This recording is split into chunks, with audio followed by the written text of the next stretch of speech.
Pada video ini, kita akan melihat bagaimana Magnus Carlsen menghancurkan pembukaan orang utan yang dimainkan oleh pecatur Polandia Szymon Gumulars. Orang utan dimulai dengan langkah B4.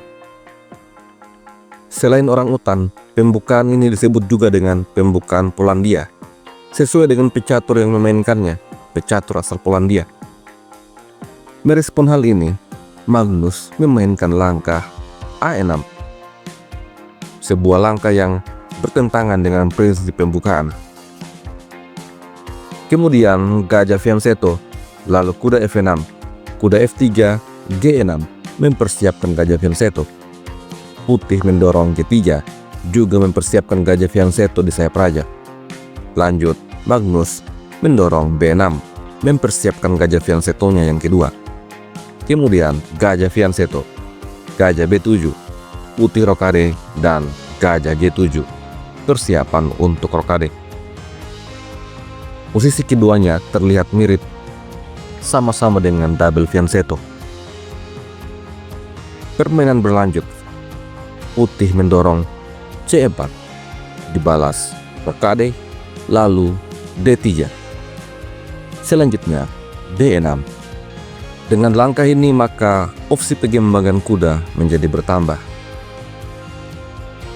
Putih menyimbangkan kuda B ke petak D2, lalu Magnus memainkan kuda B ke petak D7.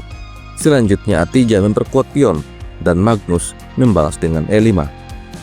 Struktur formasi pion yang sangat kuat di baris pertahanan.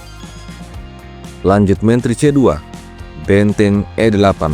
Selanjutnya putih mendorong E4. Magnus kemudian menarik mundur kuda ke petak F8, bersiap bermanuver ke petak E6. Lanjut, C5 didorong oleh putih. Magnus tidak mengambil pion, dan dia memilih untuk mengimbangkan kuda ke petak E6. Hal ini menyebabkan Szymon Gumulars menyerang gajah. Gajah mundur ke petak C8, dan pion A4. Szymon Gumulars siap mendorong pion lainnya. Di posisi ini, Magnus mendorong A5, menantang pion. Szymon Gumulars merespon tantangan ini dengan dorongan pion B5. Hal ini membuat sayap menteri terkunci. Magnus kemudian menempatkan kudanya di petak C5. Selanjutnya, benteng F ke petak E1, dan Magnus mengambil inisiatif menyerang melalui sayap raja dengan dorongan pion A5. Szymon Gumulars kemudian membongkar petak senter, menantang pertukaran pion, sekaligus menyerang kuda. Pertukaran pion terjadi, lalu gajah makan pion. Setelah itu, kuda G4, tantangan pertukaran gajah. Gajah makan gajah, raja makan gajah. Kemudian H3, kuda terusir. Magnus Carlsen menarik mundur kudanya ke petak E5, menantang pertukaran kuda. Sampai di posisi ini, putih lebih unggul secara posisional. Menteri ke petak C3 adalah langkah terbaik yang disarankan oleh engine. Szymon Gumulars di posisi ini memutuskan untuk menukar kuda, dan akibat langkah ini, evolution bar menunjukkan bahwa hitam sedikit lebih unggul. Magnus memainkan langkah terbaik, pion makan kuda. Dengan demikian, lajur D terbuka dan berada pada penguasaan menteri. Selain itu, gajah petak kelak hitam juga berkuasa pada posisi ini. Sementara gajah petak terang putih hanya berperan sebagai gajah penjaga pertahanan. Permainan kemudian berlanjut. Szymon Gumulars mengaktifkan kudanya ke petak C4, lalu Magnus mendorong H4, menantang pion. Benteng A kemudian menyerang menteri, dan menteri menghindar ke petak F6, sekaligus menjaga pion. Kuda mundur E3 dimainkan oleh putih pada langkah selanjutnya. Lalu Magnus memainkan gajah E6, mengincar skewer di langkah selanjutnya.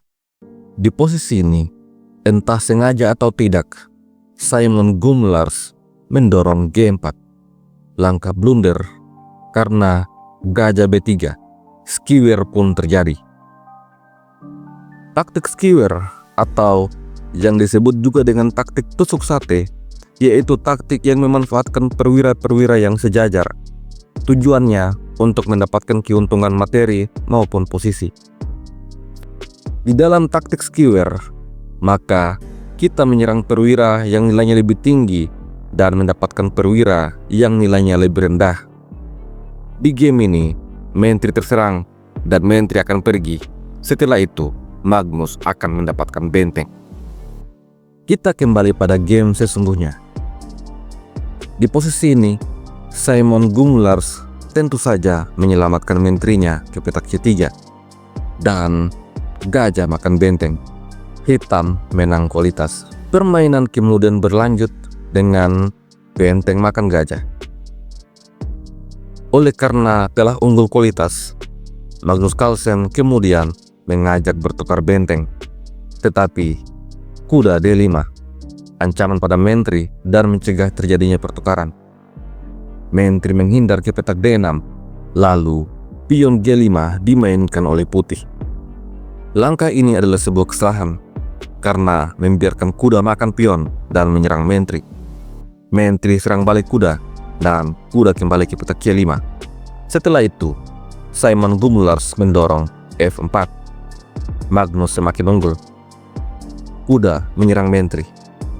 Ini sekaligus membersihkan petak C5 dan bisa ditempati oleh menteri untuk menyerang. Simon Gumlars menyerang balik kuda, tetapi A4, maka kuda tetap terjaga. Simon Gumlars kemudian memainkan benteng ke petak F1, sebuah langkah yang tidak tepat. Dia berencana untuk menyerang melalui lajur F. Namun, menteri C5 dan skak pun terjadi. Raja kemudian menghindar ke petak H1.